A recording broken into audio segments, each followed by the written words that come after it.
School से लौट के आता था तो वहाँ मंदिर के पीछे ही उनका रसोई थी, तो हमको भी कभी महाराज जी की जो है बनाई हुई दाल जो है मूंग की, मेरे को भी बहुत अच्छी लगती है। वो कहीं 20 साल पहले वो मिले थे, उनके दर्शन हुए, तो उन्होंने कहा मैं फिर आऊंगा। तो तब दोबारा आए थे तो जो है वो लड्डू लेके आए, तो महाराज जी बोले बांट दो इनको सबको। अब वो देख रहे कि लड्डू तो कम है, लोग हैं बहुत ज्यादा। 3 फोटोओं का सार जो है ये है, ये फोटो जो है महाराज जी के बता रहे, मेरी बात को ध्यान से सुनो। हरे राम हरे कृष्णा हरे कृष्णा कृष्णा कृष्णा हरे हरे हरे राम।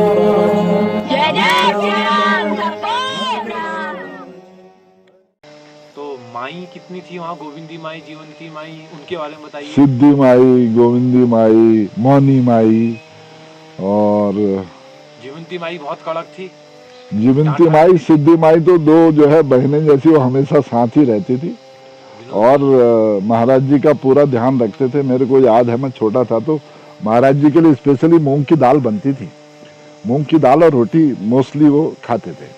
तो मैं स्कूल से लौट के आता था तो वहाँ मंदिर के पीछे ही उनका रसोई थी, तो हमको भी कभी महाराज जी की जो है बनाई हुई दाल जो है मूंग की, मेरे को भी बहुत अच्छी लगती है। आज भी मूंग की दाल मेरे को सबसे प्रिय दालों में है। घर में बनती होगी। हाँ, तो वहाँ महाराज जी के लिए दाल और रोटी बनती थी और वो एक कटोरा कभी हमको भी खाने को मिलती थी। तब से मेरा टेस्ट मेरे को अभी भी याद है कि वो उसका टेस्ट गजब होता था। अच्छा, कचौरी वाली माई, उसके बारे में जानते हैं? कचौरी वाली, कचौरी लाया करती थी महाराज जी के तो बहुत हैं, इतने हैं कि अब उनकी कोई गिनती नहीं है। अब वो माई की बात करें, एक वहाँ महाराज जी जब बैठते थे तो एक बाबा जी, वो ब्रह्मचारी बाबा और बहुत सारे बाबा भी वहाँ रहते थे, तो एक बाबा जी थे, चिड़िया बाबा उनको बोलते थे, चिड़िया बाबा। तो वो चिड़ियों की आवाज निकालते थे, इतनी बढ़िया बढ़िया आवाज निकालते थे। तो महाराज जी कहते थे हाँ सुनाओ जरा तो वो बहुत अच्छी मधुर आवाज से पता नहीं कैसे निकालते थे चिड़िया। किस चिड़िया की निकालते थे? वो कोयल की है, मतलब उन सब चिड़ियों की आवाज उनको आती थी। तो वो निकाला करते थे। हाँ, वो चिड़ियों की आवाज बढ़िया टू पता नहीं कैसे निकालते थे। पूर्णानंद जी के बारे में बताइए।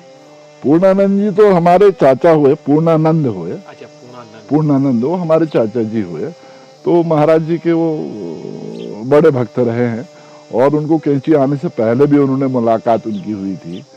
तो महाराज जी का सारा भवाली आना जाना, उनकी जो भी काम होता था उनके साथ कराते थे। महाराज जी ने फिर उनको वहाँ पर रोडवे स्टेशन भी बना दिया, फिर उसमें उनकी नौकरी भी लगाई। तो महाराज जी के सारी देखभाल, वो मंदिर बाजार का सामान लाना ये करना, तो सब वो व्यवस्था वो पूर्णानंद जी देखते थे। हाँ, वो हमने सुना कि वो पूर्णानंद जी को जो है 10-12 साल पहले वो कहीं 20 साल पहले वो मिले थे, उनके दर्शन हुए, तो उन्होंने कहा मैं फिर आऊंगा। तो तब दोबारा आए थे तो उनको तब फिर वो मिले थे। अब इसकी ज्यादा कहानी मेरे को याद नहीं, क्योंकि मैं उन दिनों छोटा था, ये मेरे सामने बातें नहीं हुआ करती। लेकिन मेरे को तो आनंद वही था, महाराज जी के साथ बैठते थे तो वहाँ सब हम भूल जाते थे। घर आके हमको मार भी पड़ जाती थी कई बार कि तुम कहाँ गायब थे इतनी देर से। तो तुम बताते थे कि बाबा जी के नहीं, मैं कहता था वहाँ तो इनके तो पिताजी कहते काम नहीं करना है यहाँ ये चौकीदारी नहीं करनी है, गाय जंगल से गाय को लाना है, लकड़ी लानी है। तो हमको मार भी सहन कर लेते थे, लेकिन वहाँ तो हम भूल ही जाते थे घर आना फिर। तो बाबा जी कब गए, कैसे वो समाधि ली उन्होंने, कुछ उसका बताइए। उन दिनों में ग्रेजुएशन में अल्मोड़ा था, तो तब मेरे को पता लगा, फिर वो भी एक हफ्ते बाद, क्योंकि उन दिनों फोन तो ऐसे थे नहीं। मैंने कहा महाराज जी तो चले गए, तो वृंदावन में उनका क्या हुआ था कुछ याद नहीं है कि जो सुना हो आपने? बहुत ज्यादा डिटेल मेरे को उस बारे में नहीं पता। जितनी पता है थोड़ी बहुत। वो वाली बात हमको याद है, वो जो माई थी यहाँ, जो कह रही थी लिपाई जो है, क्या नाम था उनका? कचौरी वाली। ना कचौरी वाली जीवंती माई। नहीं, यहाँ जो क्या नाम है, अंग्रेजन जो है, उन्होंने कहा महाराज जी ने मेरे को बुला रखा है, तो उसको बता दिया था उन्होंने, इसलिए गई वो वहाँ जा करके उनकी मुलाकात हुई तो महाराज जी फिर चोला बदल उनका हो गया था। अच्छा, लास्ट क्वेश्चन, स्वरूप कैसा था बाबा जी का? बाबा जी का अद्भुत स्वरूप है। मेरे को तो अभी भी वो फोटो में जो है लाइवली दिखते हैं, मेरे तो मन प्रसन्न होता है। मैं पूजा करता हूँ, फोटो देखता हूँ तो मेरे को हंसते नजर आते हैं अभी भी वो अच्छा, ना। तो देखने की बात है। अभी मेरे पास 3 फोटोग्राफ है उनकी, वो लेके आओ तो जरा। फोटो 3 खिड़की में लगी हुई है, वैसी फोटो है ना, वो ऐसी ही घोष रखी है। हाँ तो बताइए। तो महाराज जी जो है वो कभी तो बच्चे जैसी बात करते थे, छोटे बच्चों की जैसी, फिर हंसी मजाक भी करेंगे। अब एक बार क्या है, एक जो है वो लड्डू लेके आए तो महाराज जी बोले बांट दो इनको सबको। अब वो देख रहे कि लड्डू तो कम है, लोग हैं बहुत ज्यादा, तो अब इनको कैसे बांटे।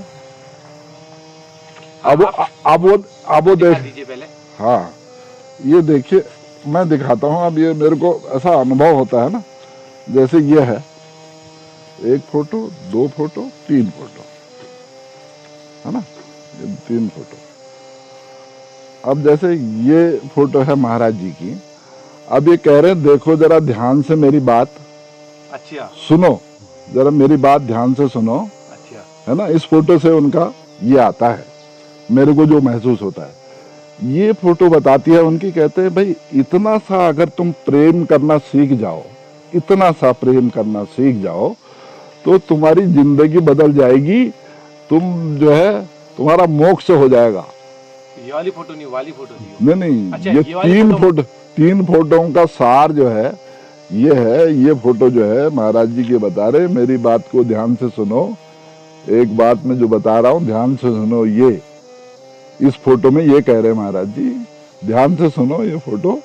दूसरी फोटो में कह रहे हैं ये इतना सा अगर तुम प्रेम करना सीख जाओगे तो जिंदगी का बेड़ा पार हो जाएगा। ये अच्छा, अब क्या आपकी समझ में आई बात? समझ में आ गई। हाँ, ये 3 फोटों का सार जो है इनका ये है। अच्छा, तो वो प्रेम के अवतार थे, तो लोगों को जो है बड़ा आनंद जो रहता था ना, जिसको बोलते हैं प्रेम में आदमी मगन हो गया, तो इस तरह से वहाँ का माहौल था, बड़ा अद्भुत था वो। हम आज भी उसी के सहारे जी रहे, अच्छा, है ना। तो अच्छा। यह अब वीडियो को करते हैं थोड़ी समाप्त। जो YouTube के माध्यम से दोस्तों या भक्त लोग सुन रहे हैं, हाँ तो वो कैंची धाम से अभी काफी दूर हैं, हाँ हाँ, तो उनके लिए कुछ संदेश की किस तरीके से यस भक्ति करें? डेफिनेटली। क्योंकि उनके लिए मैं एक रिक्वेस्ट करूंगा। हाँ, आप अपनी बात बताओ। क्योंकि वो अभी कैंची धाम से काफी दूर हैं, ठीक। और सुनने में आता है कि, और देखने में भी आता है कि बाबा जी हर किसी की समस्या और उसको दूर करते हैं। हाँ बिल्कुल। तो क्या, कैसे वो वहाँ रहकर और बिना कैंची धाम आए, हाँ। किस तरीके से वो अपनी समस्याएं, और जो आ सकते हैं वो तो आ ही रहे हैं, हाँ। और लॉकडाउन भी चला हुआ है, लगभग और 15 जून में भी लॉकडाउन आना जाना भी संभव आना नहीं जाना संभव नहीं। तो क्या करें और किस तरीके से भक्ति करें? क्योंकि आपने तो साक्षात दर्शन किए हैं, तो कुछ उन भक्तों के लिए संदेश जो ये वीडियो को देख रहे हैं अभी या देखेंगे कभी। हाँ हाँ, तो मेरा तो उनसे यही रिक्वेस्ट है, संदेश यही है, महाराज जी की कृपा उनके ऊपर बनी रहे, और वो महाराज जी का फोटो अपने मंदिर में रखें, और डेली जो है हनुमान चालीसा का पाठ करें, कितनी और बार? वो 8 बार करें कम से कम, अच्छा, 8 बार। और अगर नहीं होता है तो 1 बार भी करें, रोज करें। और अगर रोज नहीं कर पा रहे हैं तो हफ्ते में 1 दिन 8 बार करें, और ज्यादा करना चाहें तो 28 बार करें, 51 बार करें, 108 बार करें। पिछली बारी बॉम्बे से एक आए थे, एक जेंटलमैन, यंग लड़का था, बीटेक, वो वहां से आए, बोले ऐसा महाराज जी को मेरे सपने में कहा था कि तुम पहुंचो यहाँ। तुम आया यहाँ, 3 दिन रहा, हर रोज उसने 108 हनुमान चालीसा के पाठ करे, कोई कुछ नहीं करा काम, केवल हनुमान चालीसा के 108 पाठ 3 दिन करके 4थे दिन वो बॉम्बे चला गया। तो मेरी लोगों से रिक्वेस्ट है, उनके कष्ट डेफिनेट दूर होंगे, वो हनुमान चालीसा का पाठ करें, महाराज जी के फोटो सामने रख करके, और विनय चालीसा उनकी स्तुति है उसका पाठ करें। धन्यवाद।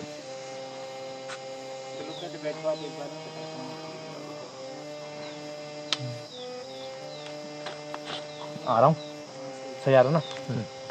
तो दोस्तों आज मिले हम दादाजी से और दादाजी ने अपने जुड़े बहुत सारे अनुभव बताए, जिसमें बहुत सारी कहानियां बताई कि किस तरीके से बाबा जी खेल खेला करते थे और किस तरीके से कृपा भक्तों पे दिया करते थे। और साथ में ये भी बताया कि मूल मंत्र जो 8 बार पढ़े हैं, 28 बार पढ़े हैं, आपके जो मैं तो ये कह रहा हूँ कि आप अगर 8 बार भी नहीं पढ़ सकते हैं, क्योंकि शुरू में लोगों को बहुत अजीब लगता है। हाँ, एक बार एक ही बार पढ़े हैं। हाँ, एक ही बार पढ़ते हैं, श्री गुरु चरण सरोज रज, जितना ही पढ़ते हैं वो भी बहुत है। क्योंकि मैं भी जब शुरू में पढ़ता था, मैं भी 7 बार पढ़ता हूँ हर मंगलवार को। आज भी मंगलवार है, मैं भी पढ़ने आता हूँ, बाबा जी बुला रहे हैं मेरे को पढ़ने के लिए। तो मेरे को भी शुरू में लगता था, लेकिन अब वो इतना अच्छा लगने लगा है, क्योंकि एक अच्छी सोच मन में आने लगी और अच्छा जीवन में होने लगा है, एक अच्छे तरीके से जीवन यापन हो रहा है और जो भी सोचता हूँ वो हो जाता है, या जो भी अच्छे विचार मन में आते हैं, कोई बुरा विचार नहीं आता, कोई अच्छे करने के संगे। तो आप एक ही बार पढ़ो, फिर 7 बार पढ़ो, फिर 8 बार पढ़ो, या जो भी आपको लगता है आप वो करें। बाकी दादाजी ने बहुत अच्छा बताया, अगर 8 बार पढ़ सकते हैं तो काफी अच्छा है, सकारात्मक ऊर्जा मिलती है उससे। सकारात्मक ऊर्जा मिलती है। बाकी आज बहुत सारी चीजें दादाजी ने बताई, बहुत सारी बातें, चिड़िया वाले बाबा और माइयों के बारे में बताया, गोविंद माई, जीवंती माई, और बहुत सारे देसी विदेशी, और इनका होम स्टे भी है। थोड़ा सा होम स्टे के बारे में बताइए। होम स्टे तो अभी क्या है, मेरे पास अभी एक ही कमरा अभी बना रहे हैं, एक्सटेंशन और कर रहे हैं। तो यहाँ पर जो है महाराज जी की कृपा से जो लोग आते हैं बड़े प्रसन्न रहते हैं, रिव्यूज उनके बहुत अच्छे हैं, क्योंकि प्रकृति के गोद में है, कोई भीड़ भाड़ नहीं है, कोई डिस्टर्बेंस नहीं है, घर का खाना खाते हैं, ऑर्गेनिक खाना खाते हैं, कुमाऊनी व्यंजन खाते हैं, तो लोग बड़े प्रसन्न रहते हैं। तो उनका खाना उनको बड़ा याद रहता है, बाद में वो फॉर्म भी आता है उनका, कि बड़ा आनंद आता है। तो अब भगवान की कृपा से थोड़ा और भाई का भी बन रहा है, मैं भी 1-2 कमरे बढ़ाऊंगा। तो उससे क्या होता है, हमको महाराज जी के भक्तों से मिलने का मौका मिल जाता है। विजय जी का बहुत बहुत धन्यवाद कि इन्होंने हमको पुराने संस्मरण याद दोबारा से जो है याद करने का अवसर दिया। बहुत बहुत धन्यवाद। तो दोस्तों वीडियो को करते हैं समाप्त। बहुत सारे अनुभव दादाजी ने बताए, और जो भी उन्होंने बताया कि किस तरीके से भक्ति भाव करें, वो आप अपनी जिंदगी में अमल कर सकते हैं। बाकी कैसी लगी वीडियो कमेंट में बताइएगा। अगर आप चैनल में नए हैं तो चैनल को सब्सक्राइब कर दीजिए, बेल आइकन दबा दीजिए, और मिलते हैं किसी अन्य वीडियो में। जय नीम करोड़ी बाबा जी, जय।